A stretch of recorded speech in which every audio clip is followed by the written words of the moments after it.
సుందరాకాండ తాత్పర్యం 9వ సర్గ. వాయునందనుడైన హనుమంతుడు శ్రేష్టమైన ఆ భవన సముదాయం నడుమ విస్తృతమైన ఒక భవన శ్రేష్టాన్ని చూశాడు. రాక్షసేంద్రుడైన రావణుడు ఆ భవంతి 1/2 యోజనం వెడల్పు 1 యోజనం పొడవు కలదై అనేక ప్రాసాదాలతో కూడిందే అలరారుతున్నది. విశాలమైన నేత్రాలు గల విదేహరాజు జనకుని కుమార్తె అయిన సీతాదేవి కోసం శత్రు సంహారకుడైన హనుమంతుడు ఆ మందిరం యావత్తు అన్వేషిస్తూ తిరగసాగాడు. తర్వాత శ్రీమంతుడైన హనుమంతుడు అనేక మంది రాక్షసుల గృహాలను పరిశీలించి చూసి చివరగా రాక్షసరాజైన రావణుని నివాస భవనంలోకి ప్రవేశించాడు. ఆ భవనంలో అన్ని చోట్ల 2 దంతములున్న ఏనుగులు, 3 దంతాలు గల ఏనుగులు, 4 దంతాలు గల ఏనుగులు నిలబడి ఉన్నాయి. ఆ భవనాన్ని ఆయుధాలు ధరించి అప్రమత్తంగా ఉన్న రాక్షసులు సదా సర్వదా పరిరక్షిస్తూ ఉన్నారు. అయినప్పటికీ ఆ భవనం విశాలంగానే కనిపిస్తోంది. రావణుని భార్యలైన రాక్షస స్త్రీలతోనూ అతడు చెరబట్టి తెచ్చిన రాజకన్యలతోనూ ఆ భవనం అంతా నిండి ఉంది. ఏనుగులు, రక్షక భటులతో కూడుకున్న ఆ భవనం మొసళ్ళు, పెద్ద పెద్ద చేపలు, తిమింగలాలు, పాములు తిరుగాడుతూ పెనుగాలులు వీస్తూ ప్రచండంగా ఉన్న సముద్రంలాగా ఉన్నది. కుబేరునికి ఎంత ఐశ్వర్యం ఉందో, ఆకుపచ్చ గుర్రాలు పూంచిన రథం వాహనంగా గల ఇంద్రుడికి ఎంత ఐశ్వర్యం ఉందో అంతటి ఐశ్వర్యం స్థిరంగా ఆ రావణుని గృహంలో కొలువై ఉంది. రావణుని గృహంలో సంపత్ సమృద్ధి యక్షాధిపతి అయిన కుబేరుని, యముని, వరుణుని సమృద్ధితో తొలతూగుతూ ఉంది. కాదు, వాటిని మించిందని చెప్పడం కూడా సత్యదూరం కాదేమో. అంటే వాటికన్నా మించింది ఎక్కువగా ఉంది అని అంటే కూడా అబద్ధం కాదేమో అంటున్నారు. అలాగే రావణుని భవన మధ్య భాగంలో మత్త గజాల ఆకృతిలో రూపొందిన అనేక శిఖరాలతో కూడుకొని చక్కగా నిర్మితమైన ఒక భవనం, పుష్పక విమానం వాయుపుత్రుడైన హనుమంతుని కంటబడింది. ఈ పుష్పక విమానాన్ని పూర్వం బ్రహ్మదేవుడి కోసం దేవశిల్పి అయిన విశ్వకర్మ స్వర్గంలో నిర్మించాడు. ఆ పుష్పకం సమస్తమైన రత్నాలతో అలంకరింపబడి ఉంది. కుబేరుడు కఠోర తపస్సు చేసి దానిని బ్రహ్మ నుండి పొందాడు. తమ పరాక్రమంచే కుబేరుని నిర్జించి రావణుడు ఆ పుష్పక విమానాన్ని కైవసం చేసుకున్నాడు. ఆ పుష్పకం తోడేళ్ల బొమ్మలు మలచబడిన బంగారు, వెండి స్తంభాలతో శోభాయమానంగా ప్రకాశిస్తోంది. ఆ స్తంభాల మీద బంగారంతో తోడేళ్ల బొమ్మలు ఉన్నాయట. అక్కడే వాళ్ళ మనస్థితి మనకి తెలిసిపోతుంది, రాక్షసుల మనసు. దాని పైభాగం మేరు మందర పర్వతాలకు దీటైన ఆకాశాన్ని తాకుతున్నదా అన్నట్లు అనేక కూటాగారాలతో, అంటే పెద్ద గదులతో సమలంకృతమై ఒప్పారుతూ ఉంది. అగ్ని వలె, సూర్యుని వలె ప్రకాశిస్తూ ఉన్న ఆ పుష్పక విమానాన్ని విశ్వకర్మ తన నైపుణ్యాన్నంతా ప్రదర్శించి నిర్మించారు. దానిలోనికి వెళ్ళడానికి రూపొందించిన మెట్లు బంగారుమయమైనవి. అందులో సుందరమైన వేదికలు అమర్చబడి ఉన్నాయి. బంగారంతోనూ స్ఫటిక మణులతోనూ అలంకారయుతంగా అమర్చబడిన చిన్న పెద్ద గవాక్షాలు, ఇంద్రనీల మహానీల మణులు పరిచిన వేదికలు ఆ పుష్పకాన్ని మరింత వన్నెదెస్తున్నాయన్నమాట. మరింత అందంగా కనబడేలా చేస్తున్నాయట. ఆ విమానం అడుగు భాగం అంటే గచ్చు విచిత్ర వర్ణం గల పగడాలతో, అమూల్యమైన మణులతోనూ సాటి లేని ముత్యాలతోనూ పొదగబడి అద్భుతంగా విరాజిల్లుతోంది. సువాసనలు వెదజల్లే ఎర్ర చందనం, బంగారు రంగు చందనం ఆ విమానం అంతటా అలదడంచే ఆ బాలభానుల్లా భాసిస్తోంది.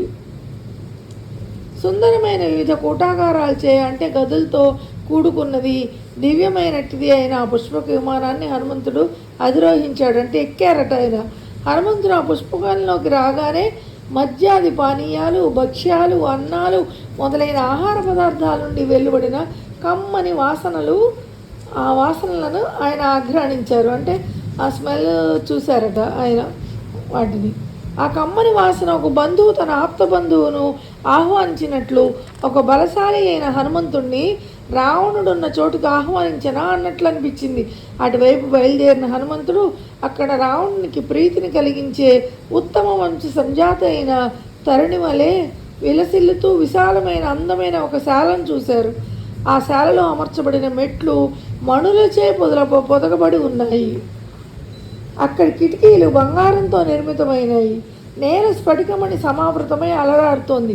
మధ్య మధ్య ఏనుగు దంతాల బొమ్మలను మలచి ఉన్నారు. వెండి బంగారాలతో నిర్మితమై ముత్యాలతోనూ పగడాలతోనూ అలంకృతమై ఉన్న మణిస్తంభాల మీద శాల నిలిచి ఉన్నట్లుగా చూపరులకు తోస్తోంది. వంకర టింకర లేని చక్కగా అలంకరించబడిన మహోన్నతమైన స్తంభాలతో విరాజిల్లుతున్న ఈ శాల ఎత్తైన రెక్కలు చాచి చూపర్లకు ఆకాశంలోకి ఎగరడానికి సిద్ధంగా ఉన్నదా అన్నట్లు కనిపిస్తోంది. ఆ శాల గచ్చు మీద రత్న కంబళం పరచబడి ఉంది. ఆ కంబళం మీద భూచిహ్నాలైన సముద్రాలు, నదులు, అరణ్యాలు, గృహాలు చిత్రింపబడి ఉండడంతో ఆ శాల రాష్ట్రాలు, గృహాల సముదాయంతో కూడినట్టి భూతలాన్ని తలపింపజేస్తోంది. మత్తిల్లిన పక్షుల కిలకిలారావాలతో ఆ శాల ప్రతిధ్వనిస్తోంది. ఆ శాల సుగంధంతో గుబాళిస్తోంది. ఆ శాల గచ్చు మీద అమూల్యమైన తివాచీలు పరచబడి ఉన్నాయి. రావణుని సుఖాసీనం అవడానికి అక్కడ ఆసనాలు అమర్చబడి ఉన్నాయి. ఆ శాల హంస మల్లే తెల్లగా స్వచ్ఛమైనది అయినప్పటికీ అగరు ధూపం వేయడం వల్ల బూడిద రంగును సంతరించుకుంది. వివిధ రంగుల పూలతో అలంకరించబడడంతో చిత్రవర్ణంతో ఉన్న ఆ శాల వశిష్ఠుని కామధేను వలె చక్కని వర్చస్సుతో విరాజిల్లుతోంది. ఆ శాల చూపర్లకు మనస్సునకు ఆనందం కలిగించడమే కాక వారి శరీర వర్చస్సును పెంపొందిస్తుంది. అది సిరులకు ఆలవాలమై శోకాన్ని నశింపజేస్తున్నది. అద్భుతమైన అలాంటి శాలను హనుమంతుడు చూశారు.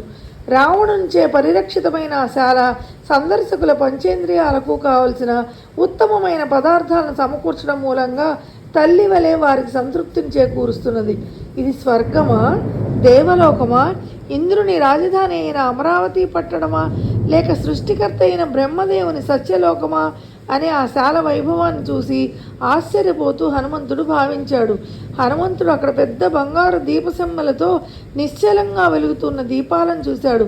అవి నిపుణులైన జూదరుల చేతుల్లో పరాజితులై మౌనం వహించిన చింతన చేస్తున్న జూదరుల్లా కనిపించాయి. దీపాల కాంతి, రావణుని తేజస్సు, ఆభరణాల ప్రకాశం ఏకం కావడంతో ఆ భవనం ప్రజ్వలిస్తున్నట్టుగా హనుమంతుడికి తోచింది. తదుపరి విభిన్న రంగుల వస్త్రాలను, మాలలను ధరించి నానా విధాలైన అలంకారాలను సింగారించుకొని రత్నకంబళముల మీద శయనించిన అంటే పడుకున్న అనేక మంది ఉత్తమాంగనలు హనుమంతుని కంటపడ్డారు. చాలామంది ఆడవాళ్ళు పడుకుని కనిపించారట.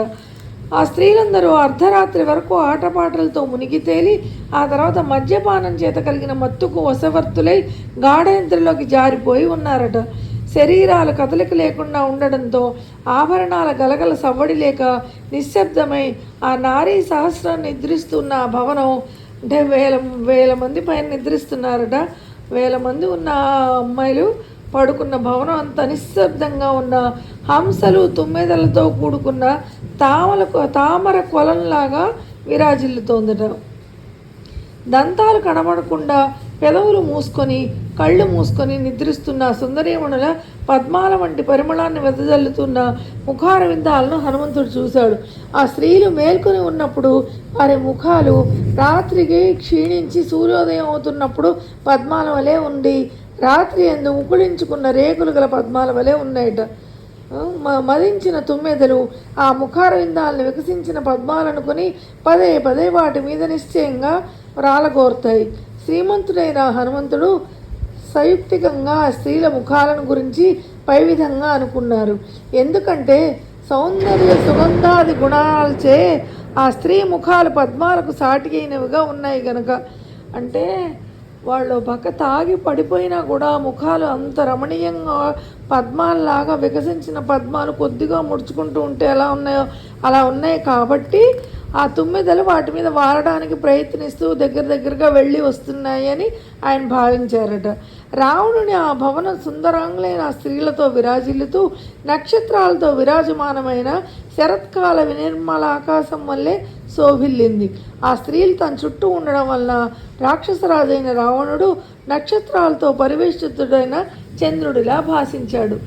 ఆయన్ని కూడా వర్ణిస్తున్నారు. చుట్టూ అమ్మాయిల మధ్యలో ఆయన రావణాసురుడు ఉండడం వల్ల నక్షత్రాల మధ్యలో చంద్రుడు ఉన్నట్టుగా ఉందట.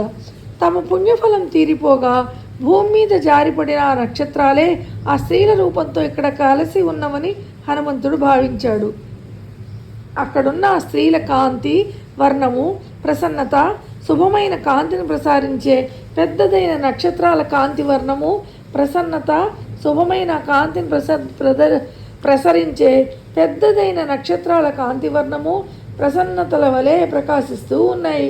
మధుపాన మత్తు ప్రభావంతో రతికేళుల అనంతరం కలిగిన అలసటతో ఆ స్త్రీలు ఆదమర్చి నిద్రిస్తున్నారు. వారు ధరించిన పుష్పమాలలు ఆభరణాలు అన్నీ చెల్లా చెదరై అస్తవ్యస్తంగా ఉన్నాయి. ఆ కులీన స్త్రీలలో కొందరి నుదుట దాల్చిన తిలకం రేగిపోయి ఉంది. కొందరి అందెలు వదిలే స్థానం తప్పాయి, లూజ్ అయిపోయాయట. కొందరు స్త్రీలు ధరించిన హారాలు పక్కలకు జారిపడి ఉన్నాయి. కొందరు స్త్రీల ముత్యాల హారాలు తెగి ముత్యాలు చిందరవందరగా నేలపై పడి ఉన్నాయి. కొందరి వస్త్రాలు శరీరం మీద నుండి జారిపోయి ఉన్నాయి. కొందరి మొలనూళ్ళు చిక్కులు పడి ఉన్నాయి. ఆ స్త్రీలలో కొందరు మార్గాయాసం తొలగటానికి కట్లు విప్పగా నేలపై పొర్లుతున్న ఆడగుర్రాలను పోలి ఉన్నారు. మహారణ్యంలో ఏనుగులు చే నలగొట్టబడినప్పటికీ కొన్ని లతల పుష్పాలతో అలరారుతున్న రీతిలో కొందరు స్త్రీలు దాల్చిన హారాలు తెగి చిందరవందరగా పడిపోయినప్పటికీ వారి కుండలములు చెక్కు చెదరక అట్లే ఉన్నాయి. కొందరు స్త్రీలు ధరించిన పెద్ద ముత్యాల హారాలు వారి స్తనముల మధ్యలందు చోటు చేసుకుని చంద్రకిరణాల వలె తెల్లని కాంతిని ప్రసరిస్తూ ఉన్నాయి. చూడడానికి ఆ నిద్రించిన హంసలను పోలి ఉన్నాయి. కొందరు స్త్రీలు ధరించిన వైఢూర్య హారాలు కదంబ పక్షుల వల్లే, మరికొందరు స్త్రీలు నడుమును ధరించిన బంగారు సూత్రాలు చక్రవాక పక్షుల వలె కానవస్తున్నాయి. నదీ తీరాలను ఏర్పడ్డ విస్తృత ఇసుక దిన్నెల వంటి విశాలములైన జగనాలు గల ఆ స్త్రీలు హంస కారండవ చక్రవాక పక్షులతో విరాజిల్లే నదుల్లా శోభించారు. చిరుమువ్వలు గల ప్రకాశవంతమైన మొల నూళ్లను ధరించి నిద్రిస్తున్న సుందరాంగులలో కొందరు నదుల వలె శోభించారు. కొందరు ధరించిన సువర్ణాభరణాలే పెద్ద పద్మాలుగా, శృంగార చేష్టలలో ఏర్పడ్డ నఖఘాట్లే మొసళ్ళుగా, వారి యశస్సులే తీరాలుగా ఒప్పారాయి. ఆ స్త్రీలు ధరించిన ఆభరణాల బరువు వల్ల కొందరి మృదువైన అవయవాల మీద, కుచాగ్రాల మీద ఏర్పడ్డ ముద్రలు అచ్చం ఆభరణాల వల్లే ప్రకాశించాయి. ఆ స్త్రీలలో కొందరి గాఢ నిశ్వాసాలచే రెపరెపలాడుతున్న పయ్యత కొంగులు పదే పదే వారి ముఖారవిందాలపై పడుతున్నాయి. విభిన్న శరీర ఛాయలు గల వివిధ ఆభరణాలు ధరించిన ఆ స్త్రీల చెక్కిళ్ల మీద శోభాయమానమైన వస్త్రాంతములు రెపరెపలాడుతూ ఉండడమో విజయ కేతనాలు ఎగురవేస్తున్నట్లుగా కనిపిస్తున్నాయి.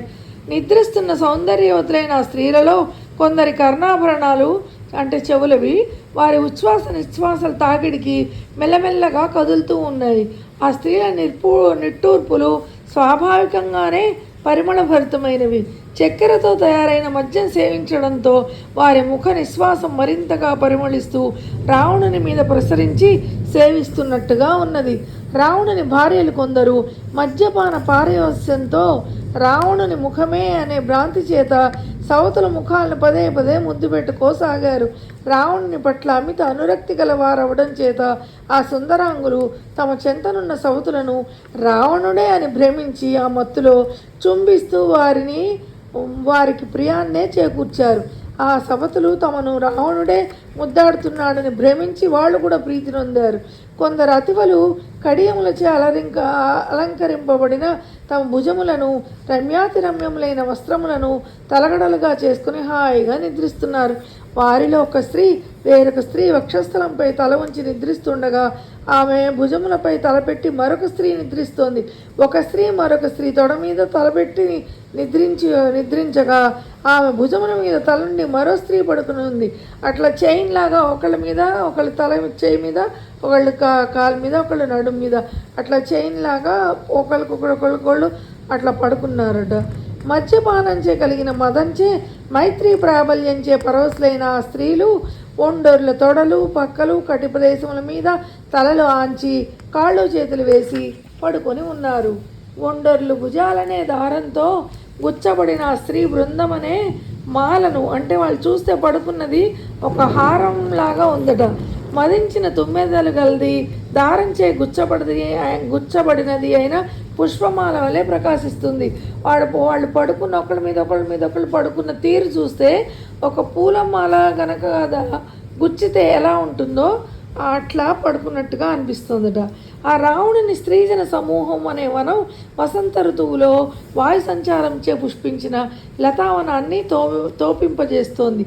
తీగలన్నీ కలిసి ఎలా మాలగా ఏర్పడతాయో, ఎలా శాఖోపశాఖలుగా కలిసిపోతాయో, ఎలా ఆ తీగ పువ్వులు వాటి మీద వ్రాలిన తుమ్మెదలు కలిసిపోయినట్టుగా కానవస్తాయో, ఆ విధంగానే ఒకచోట కలిసి ఉన్న రావణుని స్త్రీలు మాలవలే కనిపించారు. వారి భుజాలు పరస్పరం చుట్టుకొని ఉండగా వారి ముంగుర్లు కలిసిపోయి ఉన్నాయి. అప్పుడు ఆ అంగనలు ధరించిన ఆభరణాలు కానీ, వారి అవయవాలు కానీ, ఆచ్ఛాదించుకున్న వలువలు కానీ, పుష్పమాలికలు కానీ బాగా పరిచయస్తులకు కూడా ఏవి ఎవరివో ఖచ్చితంగా చెప్పడానికి వీలు కాకుండాను. రావణుని మేల్కొని ఉన్నప్పుడు ఎవరు ఆ స్త్రీలను కన్నెత్తి కూడా చూడడానికి సాహసించరు. రావణుడు సుఖంగా నిద్రిస్తున్న సమయంలో బంగారు దీప పాత్రలతో ప్రజ్వలిస్తున్న దీపాలు తదేకంగా వివిధ కాంతులు గల ఆ స్త్రీలను చూస్తున్నాయా అన్నట్లుగా ఉన్నాయట ఆ దీపాలు. రాజర్షుల స్త్రీలు, పితరుల అతివలు, దైత్యాంగనలు, గంధర్వ కాంతలు, రాక్షస కన్యలు రావణుని కామించియే అతడికి వశవర్తులయ్యారు. అక్కడ నిద్రిస్తున్న స్త్రీలలో అత్యధిక పాలు మందిని రావణుడు అనేక యుద్ధాలు చేసి జయించుకు తీసుకుని వచ్చాడు. కానీ వారిలో కొందరు మాత్రం యవనోన్మాదం వల్ల కలిగిన మన్మథ ప్రేరణచే ఇష్టపడి రావణుని చెంత చేరారు.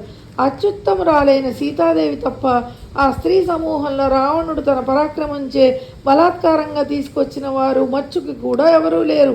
అంగీకారంతోనే వారిని రావణుడు తీసుకుని వచ్చాడు. వారిలో మరొక పురుషుణ్ణి వలచిన వనిత కానీ, పూర్వమే వేరొక పురుషునికి ప్రియురాలైన స్త్రీ కానీ ఎవరూ లేరు. రావణుని భార్యలలో ఉత్తమ వంశంలో జన్మించిన వారు కానీ, సౌందర్యవతి కాని వారు కానీ, నేర్పు లేని వారు కానీ, ఉత్తమ వంశంలో జన్మించని వారు కానీ, సౌందర్యవతి కానివారు కానీ, నేర్పు లేని వారు కానీ, సేవలు అందుకోని వారు కానీ, బుద్ధిహీనరాలు కానీ, రావణునికి ప్రీతిపాత్రులు కానీ స్త్రీ ఒక్కరు కూడా లేరు. అంటే అందరూ ఉత్తమ వంశంలోనే జన్మించారు, అందరూ సౌందర్యంగా ఉన్నారు, చాలా నేర్పు ఉన్నవాళ్ళుగా ఉన్నారు, వాళ్ళు సేవలు అందుకోగలిగిన స్థాయిలోనే ఉన్నారు, అందరూ చాలా బుద్ధి కలిగిన వాళ్ళుగా ఉన్నారు. అందరూ రావణునికి ఇష్టరాలుగానే కనిపించారట వాళ్ళందరూ. అత్యంత వివేకవంతులైన హనుమంతుడి మదిలో ఈ ఆలోచన మెదిలింది. ఈ రావణుని భార్యలు తమ భర్తను ఎడబాయక సుఖంగా ఉన్న రీతిలో శ్రీరాముని ధర్మపత్ని అయిన సీతాదేవి తన భర్త సాన్నిధ్యంలో ఉంటే నేనెంత అదృష్టవంతుడనో, నా జన్మ ఎంత సార్థకమయ్యేదో కదా. హనుమంతుడు దుఃఖిస్తూ మళ్ళీ ఇలా అనుకున్నాడు. సీతాదేవి నిస్సంశయంగా సద్గుణ సంపన్నురాలు అయినప్పటికీ లంకాధిపతి అయిన రావణుడు ఆమె విషయంలో హీనంగా వ్యవహరించాడు. ఎంత కష్టం. శ్రీమద్ వాల్మీకి రామాయణమున సుందరకాండలోని 9వ సర్గ తాత్పర్యం సమాప్తం.